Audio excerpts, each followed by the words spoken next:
President Biden's command of foreign policy issues was on display at the NATO summit, but perhaps overshadowed by his mixed performance in his remarks. To break it all down, we're going to bring in Ivo Daalder, Chicago Council on Global Affairs CEO and a former U.S. ambassador to NATO. Ivo, thanks so much for being here with us today. Obviously, you understand NATO intimately. What was your single biggest takeaway from how President Biden was able to position himself this week, both throughout the summit and then, of course, in his remarks?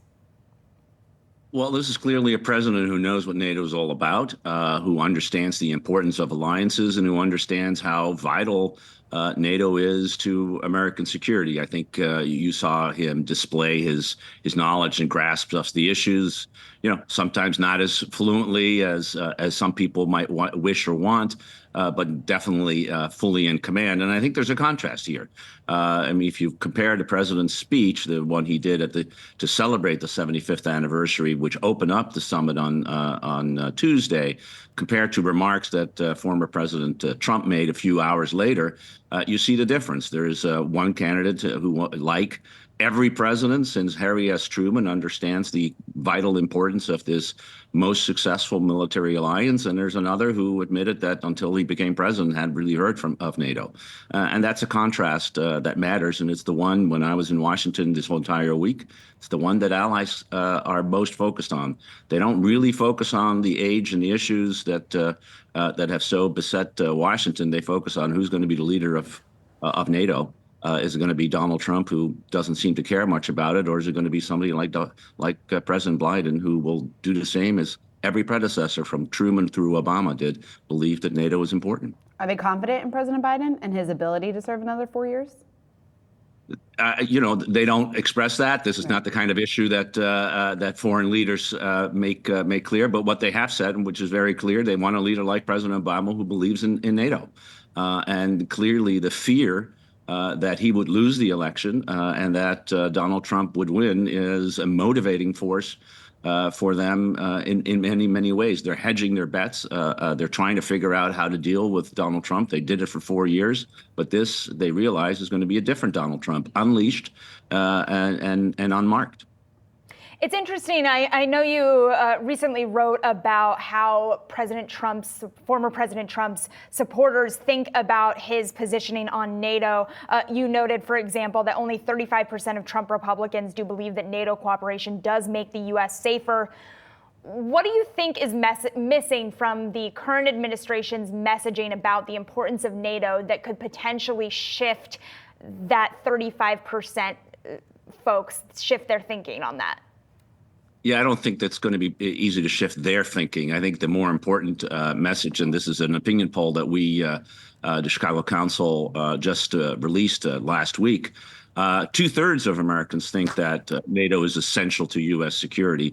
And there is a growing political divide, particularly among those Republicans who have a very favorable view of Donald Trump, which is about half the Republican voters in our poll. They seem to be following the president down the path of believing that NATO is not very important. They're certainly on my Twitter feed, I can tell you that. But it is the overwhelming majority of Democrats, independents, and non-Trump Republicans who fundamentally believe that NATO not only is essential, but also makes the United States much safer. And I think the administration is concentrating on that voting bloc, as it should, because that's the majority of the Americans. So what do you see as the biggest future challenges when you talk about how the relationship has evolved and improved clearly under the Biden administration compared to the rhetoric that we heard from former President Trump? Where do the relations go from here? Just given all of the uncertainty, what are the next, I know that this is a bit of a loaded question, but what do the next several months look like in terms of our relations with our key European allies, given the uncertainty and given the fact that this could, quote unquote, all fall apart if we do see another Trump presidency? So I don't think you're going to see a lot of change in the next couple of months, but I do think there is a new trend. And the trend line is that the Europeans are stepping up, as they should. And as every president since Harry Truman has urged them to do more for their own defense. And I think one of the things we were celebrating and seeing here at the NATO summit was the fact that European defense spending is increasing significantly. 23 countries now meet the 2% of GDP requirement for spending on defense. NATO Europe as a whole is spending 2% of GDP on defense. The total amount of money that Europeans are spending on defense is $500 billion a year. That's a significant amount of money. It's about 3 times, if not 4 times, as much as Russia spends. And I think what you were going to continue to see, whoever's president, effort by the Europeans that needs to be supported by the United States to build a stronger European pillar, a defense industrial pillar, as well as a defense capabilities pillar within the NATO alliance, not as a competitor to NATO, not as a competitor to the United States, but within the NATO alliance. And I think that's the focus that comes out of this Washington summit that will motivate Europeans, perhaps even more if Donald Trump were to be president. But nevertheless, it's in our interest that Europe do more, take more responsibility, share more of the burden, and as a result, add to global security by just being part of the game.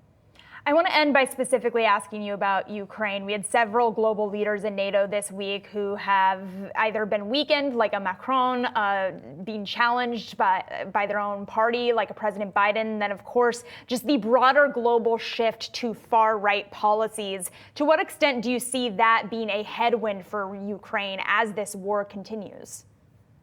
Well, clearly, the far-right forces within Europe, as indeed in the United States, are skeptical about Ukraine. They seem to align much more with Putin and Russia, which is in part the fear that I think we should all have about these forces. But at the same time, I think the summit once again reaffirmed a fundamental understanding that every government has, with perhaps the exception of Viktor Orban's Hungary, that what is happening in Ukraine is existential, not just for Ukraine, but indeed for European security and for NATO. That if Russia were to succeed in subjugating Ukraine, in finding a way to tell Ukraine that it is no longer an independent country that can make its own sovereign decisions, that will lead Russia to try to probe not just non-NATO territory, but NATO territory members. And that's already happening with assassination attempts and the kind of things we're seeing the Russians doing.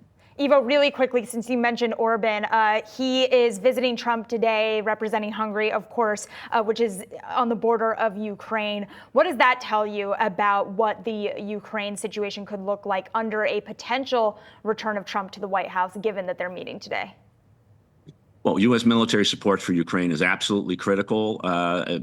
Before the supplemental was passed, the $61 billion supplemental in late May, the NATO Supreme Allied Commander, General Cavoli, estimated that the war would be lost by this time, that we would have significant problems. The military supplemental was absolutely critical. And one of the key questions is that Viktor Orban doesn't believe in militarily helping Ukraine. And Donald Trump doesn't seem to believe to helping militarily Ukraine. And I think that does not bode well for Ukraine, and it does not bode well for European and NATO security, and therefore for our security. Ivo Daalder, great to get your perspective here this morning. Thanks so much for making the time to join us. Chicago Council on Global Affairs CEO and former U.S. Ambassador to NATO. Thanks again. My pleasure.